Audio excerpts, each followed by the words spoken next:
Welcome to the study session for the City of Abilene, Kansas. Today's date is October 19th. Due to COVID-19 and social distancing, we are encouraging viewing all meetings on the live stream City of Abilene's YouTube page. The City Commissioner's study sessions are for the purpose of providing the Commission the opportunity to study items in more detail. At this time, there's an open forum. This is an opportunity to bring up items to be informally addressed. The mayor may impose a time limit on open forum. Do I have anyone here to speak at the open forum? Okay. Next item, Arbor Day proclamation. City Manager Jane Foltz. Thank you, Mayor. This is Jane Foltz, City Manager. And this is an annual signing of a proclamation for Arbor Day.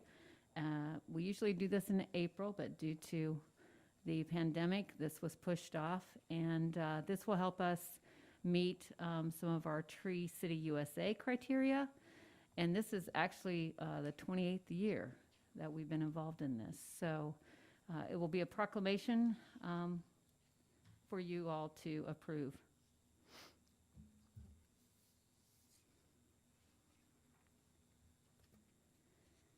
Okay. Does anyone have any questions at this time? All right, next item, consider the electronic messaging center text amendment to the zoning code. City Manager Foltz. Thank you, Mayor. Again, this is a project that this administrative team has been working on since late 2019. And I think it was Lumber House that kind of brought this to our attention. And so the many steps that it took to work through this process. Currently, all 8 of our conditional use permits require the message change to be no less than 15 seconds. And it was found by staff that the average transition time for all the EMCs were closer to 5 seconds. And so the request was made, and staff researched electronic media centers. And in that research, we found the trend today to be in that 3 to 5 second range. So going forward, we ask that this be looked at by the Planning Commission. They did review it on October 6th, and they voted to recommend the approval of a text amendment for the electronic message centers to the City Commission.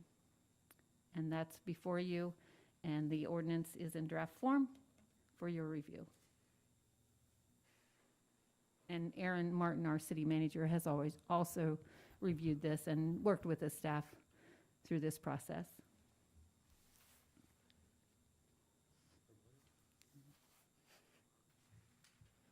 This is Commissioner Witt. From looking at this packet, it looks like pretty much the second requirement was at 3 seconds. Is that correct? Of saying as up to as could be as fast as 3 seconds. Yeah, and I like your little addition in here of the research that the staff did. Looking at the Federal Highway Administration, found that there's no identifiable relation between these electronic signs and any sort of accidents or things like that. So yeah, I think the way this ordinance looks now looks great at the 3 second mark. So. Well, to me, that the Commissioner Marshall, that just makes sense, because if they're slower, people tend to slow down and want to read what's on there, particularly if it's funny. So, yeah, it makes sense to have them flip faster, not to impede traffic.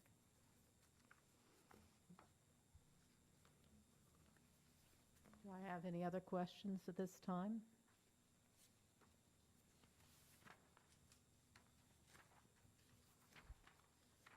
I just want to make a comment. I'm a little nervous when I see those electric signs. I know they're fabulous, but we're an historic town, and I'd like to see somewhat of a structure for that, because people do comment when they drive down.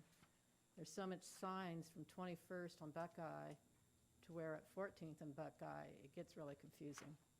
I mean, it's just like I know it's commercial, Mhm. but it just, we have to have some kind of structure because we are an historic town, so. And this is Jane Foltz, city manager. That is why we ask for that conditional use permit, because that does go before the planning commission and then comes before you all. And that's kind of been the voice of contention, is the Historic Heritage Commission really would rather not see those, but it's a cost of doing business as well. So that's why each one of those are taken individually I'm glad and to hear taken that. before And you this all. is Commissioner Marshall, we don't have big glaring signs downtown in our historic district anyway. We have one that, We have a few. We have They're a few. It's smaller. really bad. Yeah. Yeah, they're And small. that is part of that conditional use, Mhm. is they are a little smaller. They're not like the Lumber House one. I think we have one in the downtown. M&M Tire have one. Great Plains Theater have one in front of the courthouse. And then we have one, well, the antique shop has one with the marquee lights all the way around mhm. it. And then there's another one in front of the Brown Foundation Brown building, Foundation. Oh, yes. and one in front of the Copeland Insurance. So But they there's- are smaller signs. yeah, They're they are not so smaller. obtrusive. Right. Okay. Is there any further comments or questions for the electronic message center text amendment? In regards to number 1, we probably could put that on the consent agenda. Is that, Um, Are you talking about the proclamation? yes. Usually someone reads that, Mayor. Oh, that's true. Okay. So I think we put that under communications and, Right, Public communications and comments, comments, okay. yeah. All right. Next item, consider ordinance for critical drainage. City Manager Foltz. Again, this is another project that we've been working on for a number of months. And I think this came to our attention when we were working on a solution for that northeast drainage problem up between 21st and Charles Road. And staff at the time concluded that a building permit does not have a strong authority to require a drainage study for all projects that could have an impact on drainage in our city.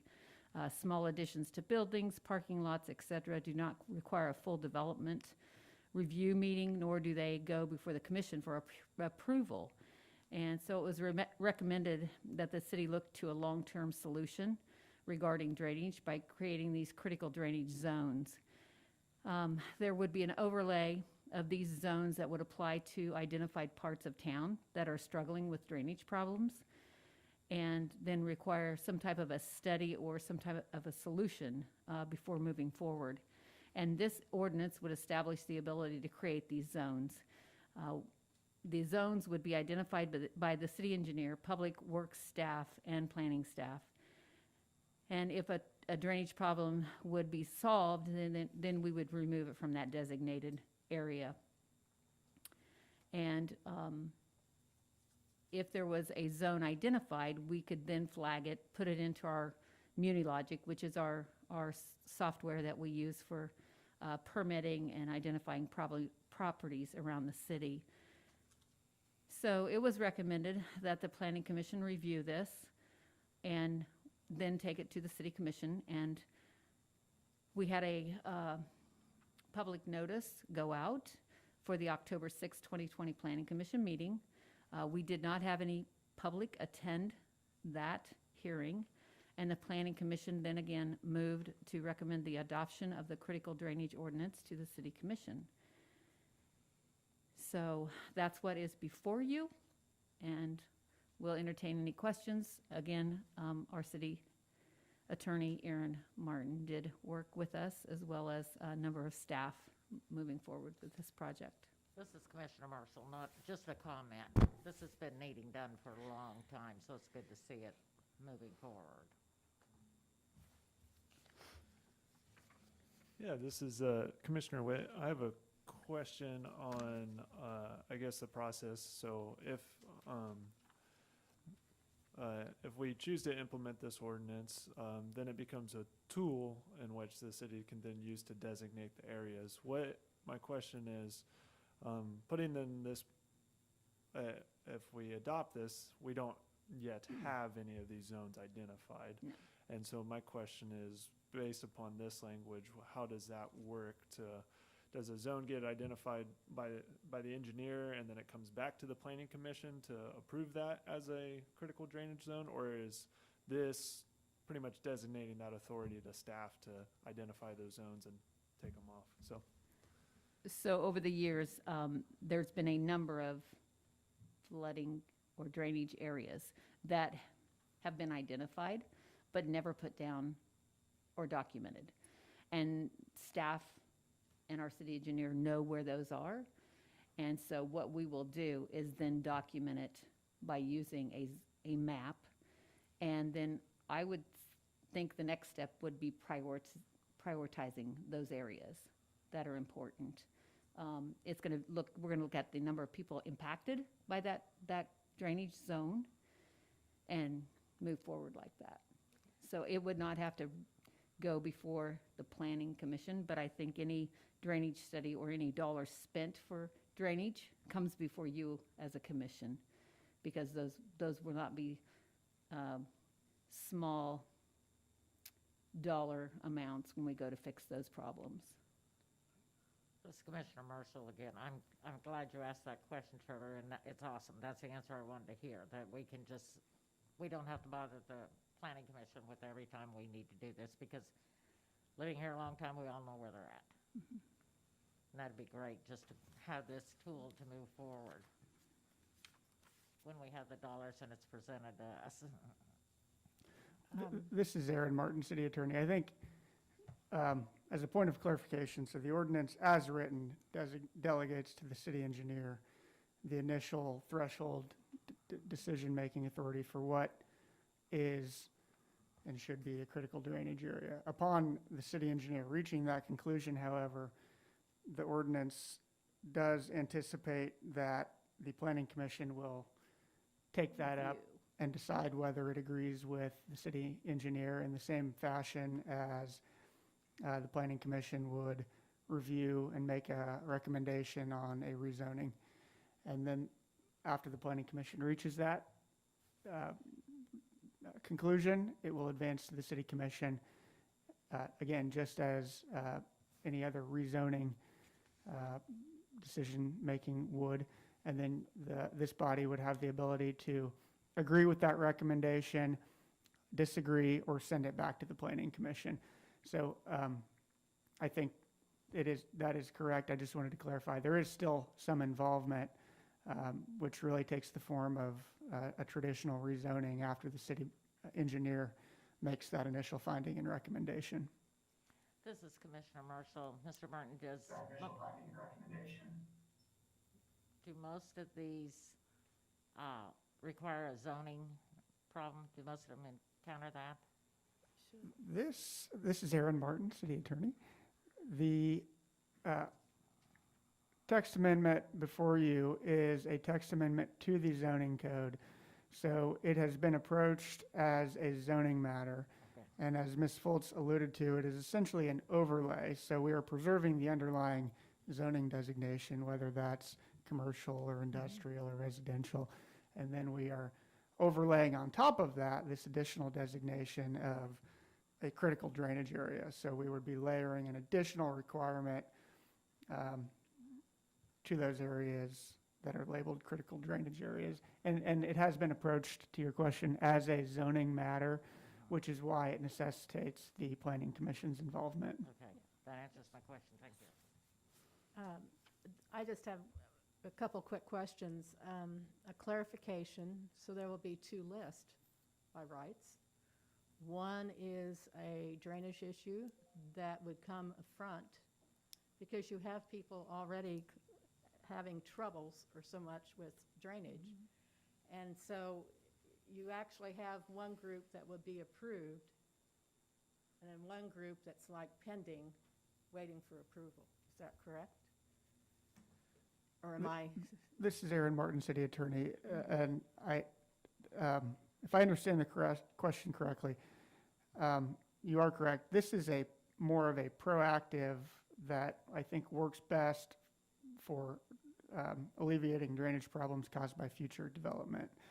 It does have a provision in here that that applies to substantial improvements. So if an area is labeled as a critical drainage area, and it's already developed, there may be a problem already, but that doesn't necessarily mean they have to go out and fix it immediately. They may need to take action in the event that they ever make a substantial improvement to their structure, which means that they are reconstructing it or building an addition that modifies more than 50% of the existing structure. So if you have an existing property that gets labeled a critical drainage area, the labeling of your property as critical drainage area does not necessarily mean you have to immediately fix the flooding problems. Correct. Only in the event of a substantial alteration. Well, I just want to be fair to the public so they kind of know if they do have an issue, where are they on the list? Are they on one that's already been approved or one that's pending?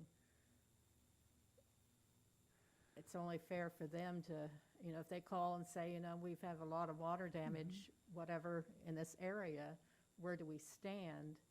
So by rights, there really actually have to be two lists, one that has been approved, like for instance, the northeast drainage, and one that is pending.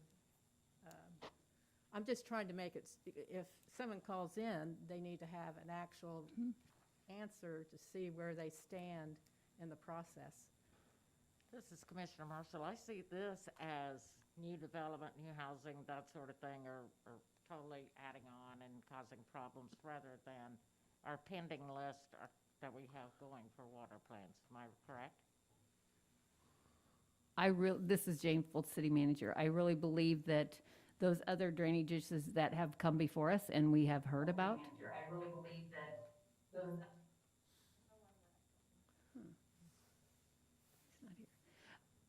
So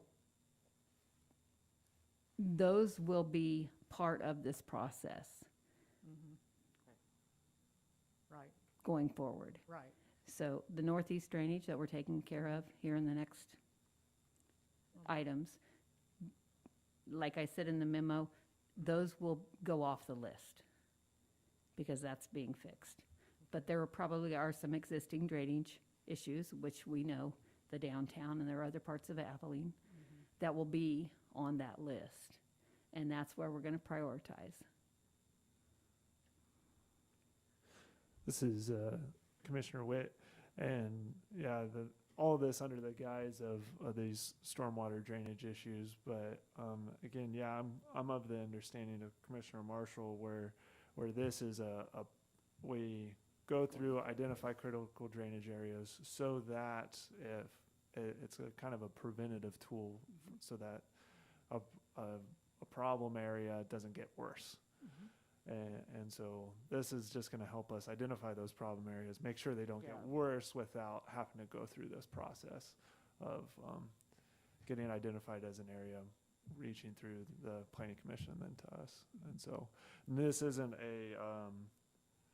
necessarily a prioritization tool for our projects of what we're going to go through and fix on the public side of things. This is more of identifying where those problem areas are in the city so they don't get worse from other land development. So I think that's where I'm at. I guess it's confusing because of the zoning thing. I don't see where things would be rezoned necessarily or create a zoning problem. I'm sorry, this is Commissioner Marshall. This is Aaron Martin. It is distinct from how we traditionally think about zoning, but at the end of the day, by labeling property or tracts of property as a critical drainage area, we are regulating the permissible uses of that land for purposes of future development, because we would essentially be saying, if you ever wish to develop this land after it's been labeled as a critical drainage area, you must comply with these additional requirements, including but not limited to building drainage improvements to the satisfaction of the city engineer. So it is akin to zoning in the sense that we are taking certain properties and telling landowners and imposing limitations on permissible uses or conditioning them in this case. But it doesn't affect the underlying zoning district. That'll still be preserved. But the other cities we've studied had also addressed this in the zoning code, and I think it would potentially be problematic if we attempted to regulate this issue outside of the zoning code. One aspect of the zoning code is the notice and right to be heard before your land is either rezoned or before conditions are imposed upon its use. And that affords landowners due process, which is an important piece of regulating land in satisfaction of certain constitutional requirements. So that would affect even a downtown building then, if we needed bigger storm drains somewhere down there. If a property is designated as a critical drainage area after going through the process of being designated by the city engineer and being approved by the planning commission and the city commission, then it doesn't matter where in town that is, that property would need to comply with the provisions of section 12-1402 as proposed, which would essentially mean that they have to, as a condition of development. But you keep saying development, how about just an existing property? This ordinance, if adopted, would not really affect existing properties. It only affects a particular property if there's new development Okay. or if that's what I there's a thought. substantial improvement Right, to an existing property as Okay. that is defined in the ordinance. Yes. okay, that's the clarification I needed, I thought it was that, okay.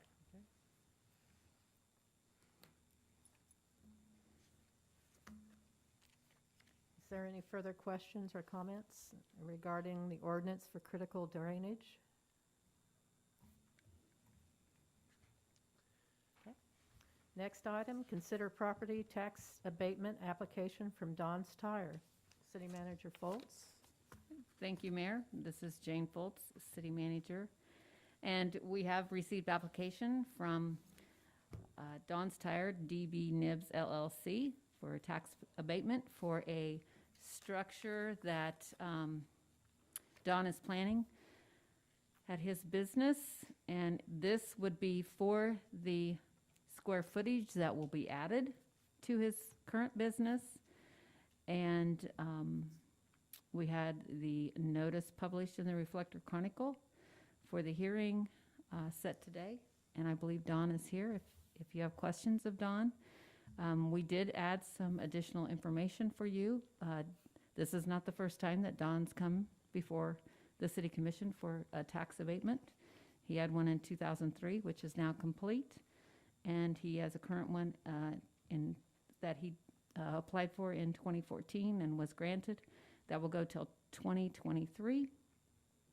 And he has met all criteria to keep that tax abatement going, which we do check annually through our office, that the requirement of the number of employees and things like that. So,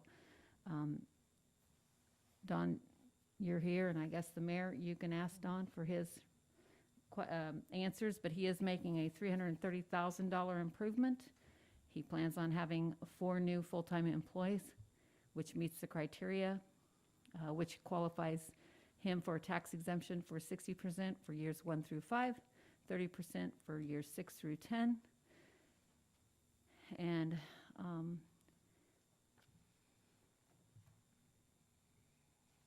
that should be the information that you need.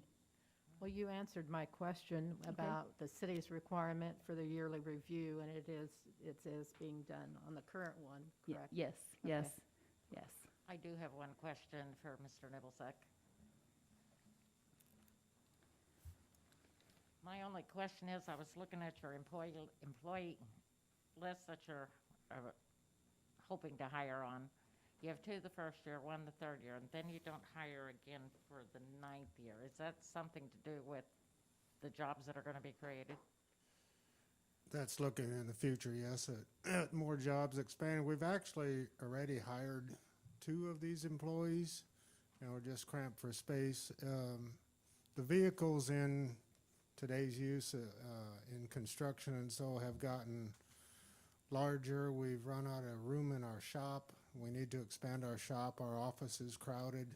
We need more sales offices, and basically this would be a 50-foot expansion to the west end of our existing building, same width. It will primarily be, well, it will be office space, waiting room, reception area, so on and so forth, and a utility room. The existing office space will be turned into shop space. That doesn't answer my question completely, I'm sorry, and I didn't identify myself, this is Commissioner Marshall. Why the big lag till we get the fourth employee? Has that something to do with That's the- something Chuck Scott wrote up. Okay, Yeah, okay. and Chuck's with All us right, if we thank need. you. Yeah. Chuck can answer that question for me then. That's the Any- only questions I have, thank you. Anybody else? No, we're on. This is Commissioner Ryan. I just wanted to thank you for committing to expand your business in Abilene. That's exactly what we want to see, and I think doing things like this in order to expand businesses helps you and us, so thank you.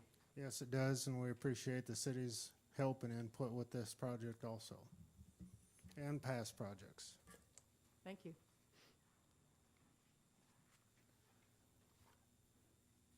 Any further comments on the application for the tax abatement from Don's Tire? Okay. Next item, consider northeast drainage bid. City Manager Foltz. Thank you, Mayor. This is Jane Foltz. And we were very fortunate to receive bids for the Northeast Drainage Project. We had 7 bidders, which we felt very fortunate to receive. This is a project that we've been working on now for over a year. And this will construct a detention pond near Faith Avenue and Northeast 21st Street. We are very happy to have those property owners on board to get this project done, and now we're ready to get it started. And of the 7 bids, we had a low bid from Prairie Land Works, Inc., and they are out of McPherson, Kansas. And as you saw in your packet, you have a letter from our engineer, Mark Batchup, about recommendations and references that he worked on. And his recommendation is to award the bid to the low bid, Prairie Land Works, Inc., out of McPherson. And Lon's in the room if you have specific questions. Well, I was noticing number 2 through 7 is about $80,000 difference from Prairie Land Works. That's quite a bit of chunk. It was a huge, it was over $100,000 difference almost. On those. That's a, This Lon commission- can explain that with construction and where we're at with Yeah, that. this is Commissioner Marshall, and I do have a question for Lon. On the bid that we accepted, we have You're on. prices, alternative 1 and alternative 2. And alternative 2, what we're going with is $15,344, but then it jumps. What comes into that? Alternative, this is Lon Schrader, Public Works Director. Alternative 1 is a structural aspect of the detention pond where it would be part of the bottom would be concrete. The second option is a material that is placed that stabilizes the ground and basically lets vegetation grow through it. It is our recommendation, maintenance-wise, it is a more maintenance-friendly, reduces our time over the next however many years we maintain this if we would go with option 2, rather than having to, the concrete has to be cleaned periodically, whereas this other material would ease that a little bit. It is also just a little bit cheaper as well. In some cases, I know if you looked at the spreadsheets, they kind of all over the place on some of that, and some of them are identical. But that is our recommendation, to go with option number 2. So Thank you, I for appreciate that. for those reasons. I would like to point out in that the agenda form that I did, the name of the company is listed correctly in the listing of bids. It is Landworks, is one word, and down below that it says staff recommends approval. That is incorrect. It says Prairie Land as one word, so I got a little confused there. So just want to make that known that which one's correct. So.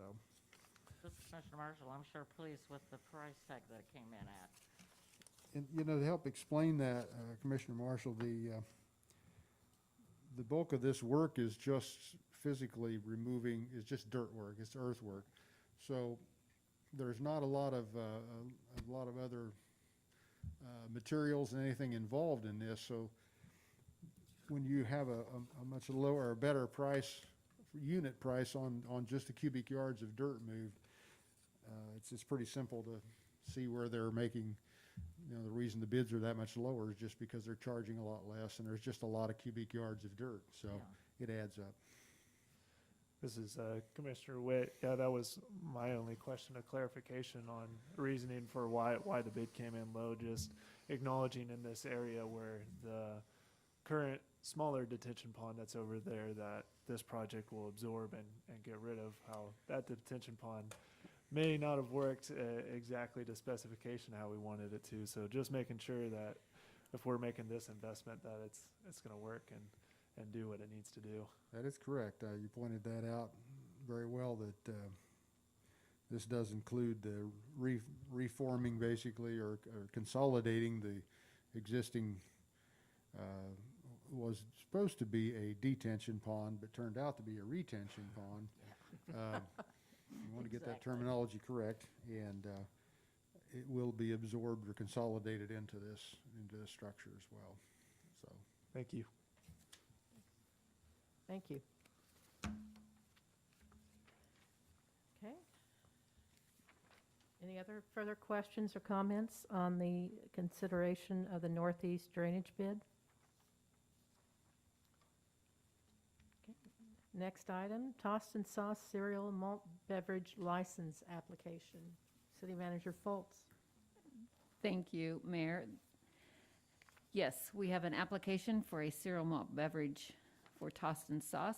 They are under new ownership, and this will be available for your approval. And it's asked that this be placed on the consent agenda if you all agree. It's fine with me.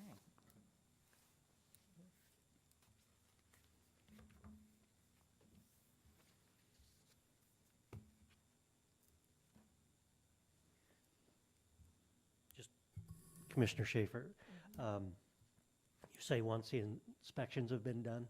Are they Correct. completed now? They, I think when we put this out, they had not been completed.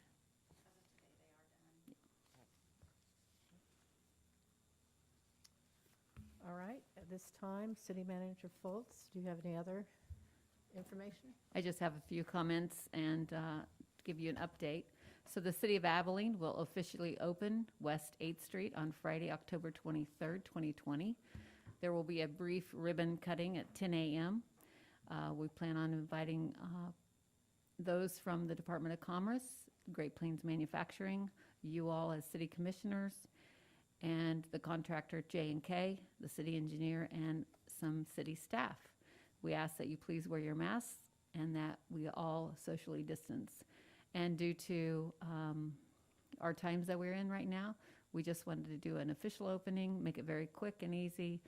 Probably won't be making many comments because the weather doesn't sound like it's going to be favorable. So it's been a great project. It's been a lengthy project, and we want to celebrate that. Also, just to give you some updates on permitting in our city for the year, we have had 505 permits issued, which this year so far through September.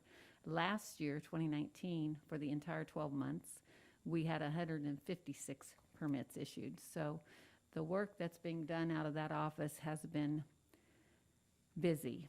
And it's been an increase due to roofing permits because of the hailstorm that we had earlier in the year. And then just general permits. I think when people were home, they looked at their houses and said, I want to do this, this, and this.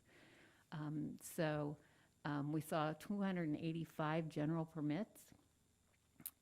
But that has slowed, Travis did let me know, due to lack of building materials and then rising cost of materials. And then in our code enforcement cases, we've had 252 compared to 170 for the whole year in 2019. And we really feel this is due to the increase has been due to the community service officer, Mike Ragsdale, joining the department and getting out and being able to see more of what's going on in our community. And then I wanted to comment about the city staff, how well they've done with staying healthy during this pandemic. We've had 2 employees who tested positive for COVID and have since recovered. Leadership continues to stress hand washing, mask wearing, and when not able to socially distance, and then the use of hand sanitizer continues in every department. So I just wanted you all to be updated because I know that it's been kind of rampant in our community and the numbers keep going up, but our city staff has been very mindful, keeping each other safe and themselves safe. And I think in a group of 60 full-time employees, having only 2 is really tells you how well they've taken this. They're wearing their masks. They're doing what they need to do. So that's all I have for today. This is Commissioner Marshall. I have one comment before we leave. We just got through with the league, and I know you 2 were signed up for it, and Jane, you were too. I don't know how many of you attended a bunch of those conferences, but it was the best one we've ever had. Oh, really? It really was. I mean, I think because it was virtual, they could have speakers sit at their desk and make time for it, speakers that we don't normally get, and it was excellent this year. Yes. I would agree. This is Commissioner Witt. Just a quick comment. I just want to say how helpful these little one-pagers before our discussion items have been. I really appreciate the little bit of extra effort to putting these together. It helps me be better prepared coming to these meetings. So just want to say thanks. You bet. This is Commissioner Marshall, you're right. It gives us a nice little snapshot. Yep. Before we dig into the meat. However, we can make it easier on you all, because I know you are all very busy. And it's a summation of what we've been doing for this agenda. So, They're very helpful. We should have thought of that a long time ago. well, it's not anything new. It's something that we did in the days of David Dillner. Yeah. As a department head, we used these when we had an item to bring before the commission, and we've just resurrected it. So whatever we can do to make it easier for you. Yeah, that's a good thing. With that said, that ends the study session for October 19th. Thank you.